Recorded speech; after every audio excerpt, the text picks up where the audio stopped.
السلام علیکم ورحمۃ اللہ وبرکاتہ۔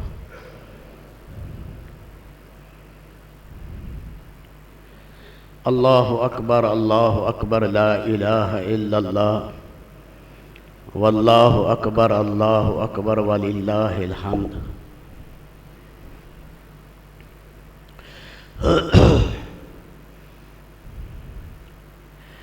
حضور صلی اللہ علیہ وسلم کا مبارک ارشاد ہے، لکل قوم عید، ہر قوم کے خوشی کا ایک طریقہ ہے، وہذا عیدنا، ہمارا طریقہ غیروں کی طرح نہیں ہے کہ خوشی کے موقع پر شرابیں پئیں، بدکاریاں کریں، حرام کام کریں، کہ یہ خوشی منائی جا رہی ہے۔ فرمایا ایک عظیم فریضہ تھا، وہ ادا ہوا، اور اس کے شکرانے میں اللہ کی بارگاہ میں ہم آئے۔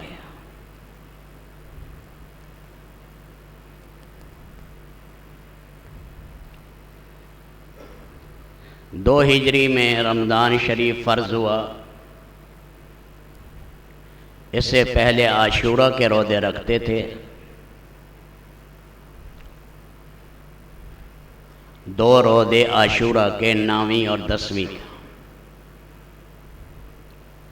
سیدنا موسیٰ علیہ السلام کو فرعون کے مقابلے میں اللہ نے فتح دی، فرعون ڈوب گیا، غرق ہو گیا، تو اس خوشی کے اندر یہ عاشورے کے روزے تھے۔ بعد انبیاء کرام علیہ السلام، ان کی امتوں میں 3 روزے تھے، 13ویں، 14ویں، 15ویں کا، ایام 20 کے روزے۔ چاند چمک رہا ہوتا ہے، ایام 20 کے روزے ہیں۔ یہ 3 روزے جو رکھے گا، ایک نیکی کا اجر 10 گنا ہے، تو گویا پورے مہینے کا ثواب ملے گا۔ اور اللہ کے نبی نے یہاں تک فرمایا، جو ان 3 روزوں کا اہتمام کرے گا، اللہ پاک اس کے سینے میں حسد اور کھوٹ پیدا نہیں ہونے دیں گے۔ بہت سے صالحین اب بھی اس زمانے میں ایسے ہیں، جوانی سے لے کر بڑھاپے تک یہ 3 روزے ہیں، 13ویں، 14ویں، 15ویں کا۔ ساری میل کچیل پورے مہینے کی صاف ہو گئی۔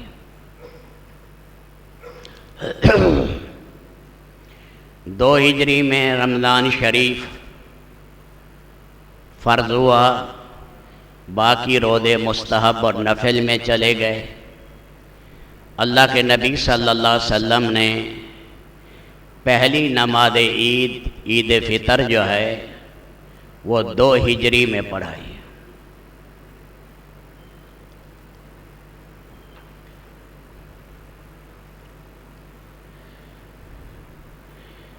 جو بھائی مدینہ منورہ گئے ہیں، دیکھا ہے باب سلام کی طرف سے جہاں کئی مسجدیں بنی ہوئی ہیں، وہاں مسجد غمامہ بھی ہے۔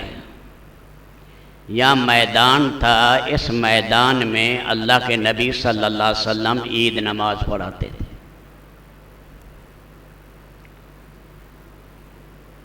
منبر جائز ہے لیکن افضل نہیں، ایسے آپ خطبہ دیا کرتے تھے،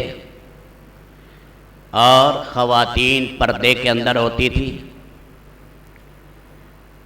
اور اس میں آپ علیہ السلام مجاہدین کے لیے ترغیب دیتے تھے کہ سامان دو اللہ کے راستے میں۔ تو بعض دفعہ خواتین اپنے دوپٹوں میں، چادروں میں زیورات، اپنی بالیاں اور اپنے ہار اس میں ڈال کر ان مجاہدین کے لیے دیتی تھیں جو جہاد میں جاتے انہیں استعمال کرتے تھے۔ 8 رمضان آپ کے ہوئے ہیں، اس میں 3 یا 4 رمضان 30 کے ہوئے ہیں، باقی 29 کے۔ تو اللہ کے نبی صلی اللہ علیہ وسلم نے فرمایا کہ اللہ تعالیٰ فرشتوں سے کہتے ہیں عید والے دن، یا ملائکتی عبیدی و ایمائی قد قضوا فریضتی علیہم، میں نے اپنے بندوں اور بندیوں پر ایک ذمہ داری ڈالی اور انہوں نے اس کو پورا کیا۔ قد قضوا فریضتی علیہم ثم خرجوا یعجون الی الدعاء، پھر یہ نکلے ہیں اور اللہ کو پکارتے ہوئے دعائیں پڑھتے ہوئے جا رہے ہیں عید پڑھنے۔ یعجون یہی ہے اللہ اکبر لا الہ الا اللہ واللہ اکبر وللہ الحمد، ایک راستے سے آئیں دوسرے سے واپس جائیں۔ کان یخالف الطریق، اللہ کے نبی صلی اللہ علیہ وسلم راستہ بدل دیتے تھے، کیونکہ عید شعار اسلام میں ہے، ہر گلی سے اس کا یہ منظر ظاہر ہونا چاہیے۔ عید الفطر ذرا دیر سے پڑھتے تھے، قید الرمحین جب سورج 2 نیزے ہو جاتا، اور عید الاضحیٰ آپ قید الرمحین جب 1 نیزہ ہوتا، یہ اشراق کا ٹائم ہے، اس ٹائم میں آپ عید الاضحیٰ پڑھتے۔ تو فرمایا یہ بندے نکلے ہیں، قد خرجوا یعجون الی الدعاء، یہ چیختے جا رہے ہیں، روتے جا رہے ہیں، اللہ کو یہ پکار رہے ہیں۔ رب العالمین فرماتے ارجعوا قد بدلت سیئاتکم حسنات، یہ جو عید میں تم نے مجھے پکارا، میں نے رہی سہی تمہاری غلطیاں وہ ساری معاف کر دی، بلکہ تمہارے جو گناہ ہیں انہیں نیکی میں بدل دیا۔ جب اعلیٰ درجے کی آدمی توبہ کرتا ہے، اللہ تعالیٰ اس کی سیاہیاں وہ نور سے بدل دیتے ہیں۔ جتنا صابن اتنی میل صاف ہوگی، صابن زیادہ لگایا میل کچیل صاف، توبہ اعلیٰ درجے کی صاف ظاہر ہے، پھر اللہ انعامات دیں گے۔ یہ مالک کا فضل ہے، یہ کوئی قاعدہ نہیں، قانون نہیں ہے کہ پچھلے گناہوں کو نیکیاں بنائے، یہ اللہ کی رحمت محضہ ہے۔ لیکن شرط یہ قرار دی گئی ہے، جو گناہ علانیہ کرے علانیہ توبہ کرے، جو گناہ مخفی کرے مخفی توبہ کرے۔ جس گناہ جو بندے اور آدمی کے درمیان ہے اس میں ویسے توبہ کرے۔ مجمع میں حدیث غلط پڑھ دی، مجمع میں قرآن کریم کے معنی غلط بیان کر دیے، یہ کبیرہ گناہ ہونے کے علاوہ مجمع میں کیا ہے، توبہ بھی کرنی ہے، توبہ بھی مجمع میں کرنی پڑے گی۔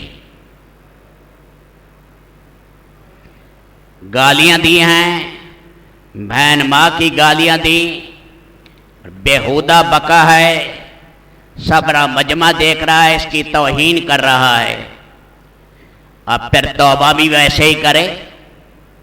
مخفی گناہ مخفی توبہ، علانیہ گناہ علانیہ توبہ۔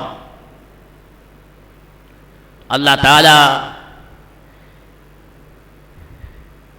امام غزالی نے لکھا ہے کہ ایک صاحب تھے، وہ مرنے لگے، کہنے لگے اللہ میرے گناہ معاف کر۔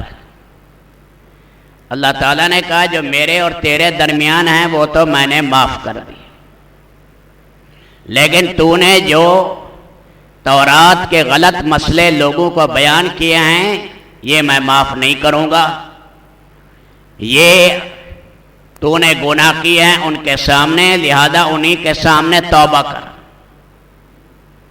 آخر میں رب العالمین فرماتے ارجعوا قد بدلت سیئاتکم حسنات فیرجعوا مغفورا لہم۔ اس حال میں عیدگاہ سے واپس لوٹتے ہیں، رب العالمین ان کے گناہوں کو معاف کرتے ہیں۔ تو میرے بھائیوں، اس مہینے میں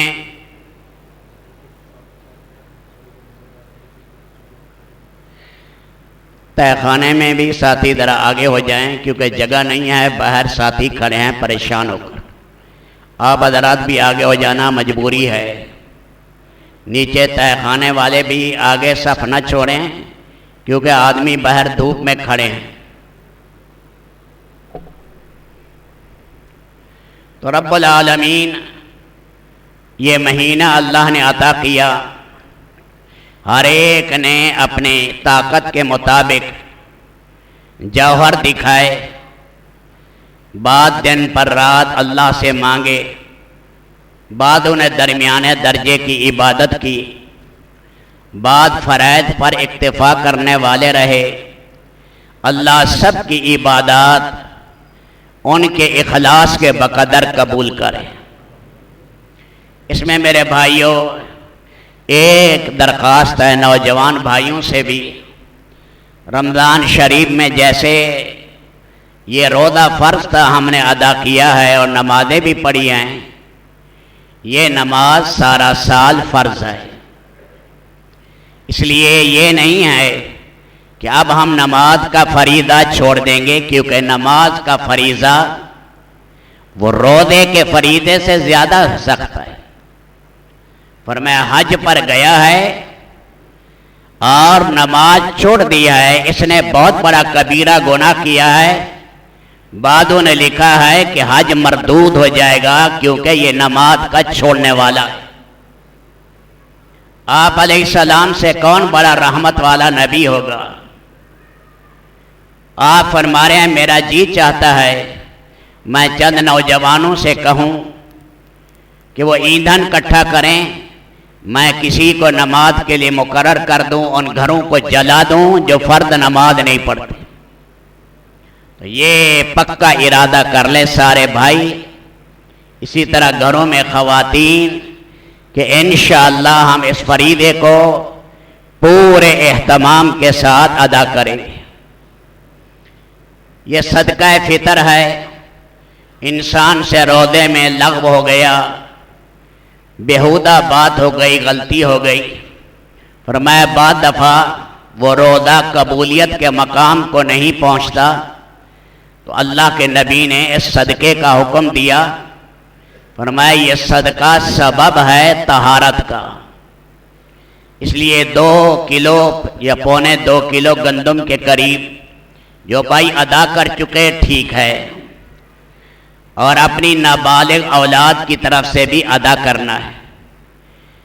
اگر جو بیٹا علیحدہ ہے باپ سے، اس کا حساب کتاب علیحدہ ہے، تو وہ بیٹا اپنا الگ کرے۔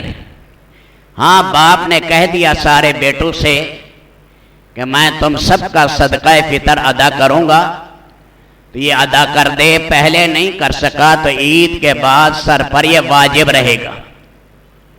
اور ایک اہم چیز یہ ہے، سارے بھائی اس عید میں بھی دعا مانگ کے جائیں، جن جن بھائیوں کا حق ادا کرنا ہے، حقوق العباد ہیں، وہ معاملہ بڑا نازک ہے۔ فقہا نے لکھا ہے قیامت میں 2 پیسے کے بدلے میں 700 قبول نمازیں لی جائیں گی۔ زمین کا ٹکڑا قبضہ کر لیا، دکان پر قبضہ کر لیا، غریب آدمی ہے کرائے پر بیٹھا کہ وہ مکان ہی نہیں چھوڑ رہا، تو یہ چھوٹی سی زندگی ہے، کھا پی لے، مالک کے ہاں سارا ادھیڑ پن ہوگا، اور وہاں پر اولین آخرین جب آئیں گے، فرمایا سب سے زیادہ جو ظالم ہوں گے بھونڈی شکل کے اندر آئیں گے، کوڑی شکل کے اندر آئیں گے۔ اس لیے ہم اس کی کوشش کریں، باقی بھی اللہ کے سارے احکامات ادا کریں گے۔ اللہ کرے مرنا جینا دین پر ہو، یہ بیماریاں آئیں گی چلی جائیں گی، حالات آئے ہیں چلے جائیں گے، لیکن ہمیں اللہ اپنے دین پر جمنے والا بنا ہے۔ عید نماز پڑھیں گے، نیت کے اندر لوگ کہتے ہیں میں کیسے کروں؟ زبان سے صحابہ یا تابعین تبع تابعین نیت نہیں کرتے تھے، بعد میں کہا گیا کہ لوگ غفلت میں ہیں، زبان سے کر لے تو اچھی بات ہے، ورنہ اصل نیت جو ہے وہ دل کا فعل ہے۔ جو دل میں کہ میں جنازہ کیسے پڑھوں، بھائی میں جنازہ پڑھ رہا ہوں یہی نیت ہے، عید کی نماز پڑھ رہا ہوں یہی نیت ہے۔ یہ جو چندر 6 زائد تکبیریں آئیں گی اسی عید کی نماز کے اندر، وہ اس کی نیت ہی کے اندر آ گئی، زبان سے نہیں بھی کہے گا تب بھی اس کی نیت ہو گئی۔ تو ہماری اس عید کی نماز میں نہ اذان ہے نہ تکبیر ہے۔ اب ہم کھڑے ہوں گے، صفیں سیدھی کریں گے، اس کے بعد جو ہے نماز شروع کی جائے گی۔ سبحانک اللہ پڑھیں گے اللہ اکبر کہہ کے، سبحانک اللہ پڑھنے کے بعد پھر 3 تکبیریں ہم نے کہنی ہیں۔ پہلی تکبیر کہہ کے ہاتھ چھوڑ دینے ہیں، پھر دوسری تکبیر کہہ کے ہاتھ چھوڑ دینے ہیں، پھر تیسری تکبیر جو ہے وہ کہیں گے ہاتھ باندھ لیں گے۔ یہ قرات جو ہے پہلی رکعت کے اندر ہو جائے گی، پھر دوسری رکعت میں پہلے قرآن کریم پڑھا جائے گا، قرات ہوگی، پھر 3 زائد تکبیریں کہیں گے، کھڑے کھڑے اللہ اکبر کہہ کے ہاتھ اٹھا کر چھوڑ دیں گے، دوسری دفعہ بھی ہاتھ اٹھا کر چھوڑ دیں گے، اور تیسری دفعہ بھی ہاتھ اٹھا کر چھوڑ دیں گے، چوتھی دفعہ ان چھٹے ہوئے ہاتھوں کے ساتھ پھر آگے اس رکعت کو پورا کریں گے۔ بعد میں خطبہ ہوگا، خطبہ۔ حضرت مفتی کفایت اللہ صاحب رحمۃ اللہ علیہ فرماتے ہیں خطبہ یہ عید کی تکمیل ہے، اور تکمیل نماز کے بعد دعا جائز ہے، اس لیے خطبے کے بعد پھر دعا مانگیں گے انشاءاللہ۔ صفحے